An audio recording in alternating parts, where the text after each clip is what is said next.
the one, the only, Ben Sion.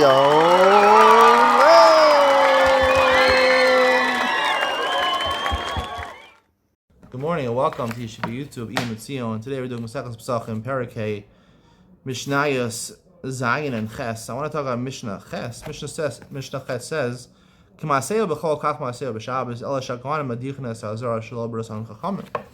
exactly whatever measures they needed to do to bring the Korban Pesach during the week, they did on Shabbos also. Shabbos, Korban Pesach, at least the Shechita of the Korban Pesach and the Hakravas Korban Pesach is Doga Shabbos. There was one thing that they did, the Kohanim did, the Chachamim weren't happy about. Chachamim, presumably the rabbis weren't happy about. What would they do? They would stop up the stream of water that was running through the Azara, so it would overflow, and they would wash the floor of the Azara. It has a lot of blood from the Korban Pesach. They didn't catch all the blood, so wash it out. And then eventually, when it rinsed out the Azara, they would open up the stream of water. It would all flow out of the Azara. It would clean it up. The Chachamim weren't happy about this. Why weren't the Chachamim happy about it? Because it was a chash of a chash, gzera for gzera, basically, that if you come to rinse floors of stone, you might come to sweep and rinse floors of dirt. And when you rinse floors of dirt and stone, there's no problem with doing that. The problem is when you sweep or rinse a floor of dirt, then you might come to ashvuye gumos, to make holes, you want to store something in there, in the ground, and purposely make holes, which is a malacha d'oraisa on Shabbos, of either choresh or bone, depending if you're in a house or in a field. So that's a problem. They're worried about that. Now it's really a gzera. It's a gzera ritzba, right? Stone floors. Maybe they'll come to sweep or to mop a dirt floor, and then even the dirt floors as a gzera become lashvi gumos. It's a gzera when we choshesh. Now, what's interesting about this Mishnah is that it's shelo b'ton chachamim. It doesn't say they didn't do it. They did it. They did this. They rinsed it. The chacham weren't happy. The rabbis weren't happy. Imagine nowadays, right? The rabbis are not happy about something. You think the Kohanim in the Beis HaMikdash, right? The Kohanim, they have the Beis HaMikdash, the holiest place in the world.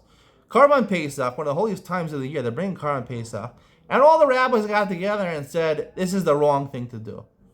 You think the Kohanim would listen nowadays? You think the Kohanim would listen? Of course they'd listen. What about Das Torah? All the front people in the world. You listen to the rabbis. The rabbis tell you who to vote for in the elections, who to vote for mayor in Telstone. They tell you, everyone must listen. Right, the Torah says, right? It says, what is it? When they always have the van driving around before elections, that says, listen to the rabbis, Shamata Bekolam or something like that from the Torah. It's a mitzvah d'oraisa to listen to Rav Chaim Kanievsky, to listen to Rav Gershon Edelstein. But what actually happened in the time of the Beis HaMikdash? The Kohanim did not listen to the rabbis. The rabbis said, we're worried about this. We're worried it's going to make. You start going to make holes in your ground when it's a dirt floor. Kohanim said, no, we need cleanliness over here. You're worrying about a worry, a gzera. We're not gozering gzera. You're worried about something totally distant from us.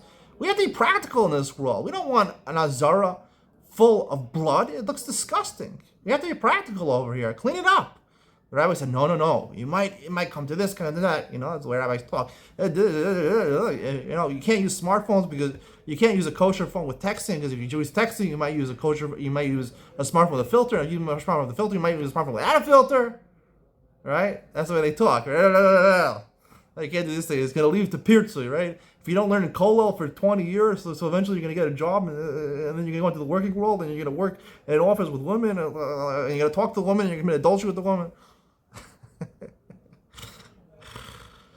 So, the Kohanim, the Beis HaMikdash, the Chachamim weren't happy about it. The Chachamim don't want to listen. No, this is the biggest riot in this Mishnah, that we don't listen to Das Torah. Everyone says, Das Torah. No, the Mishnah says, Shelo b'ratzon Chachamim. The Chachamim, the rabbis, didn't want it, and the Kohanim in the Beis HaMikdash did not listen to the rabbis. The Mishnah tells you that the Chachamim didn't want it. The Kohanim did it anyway.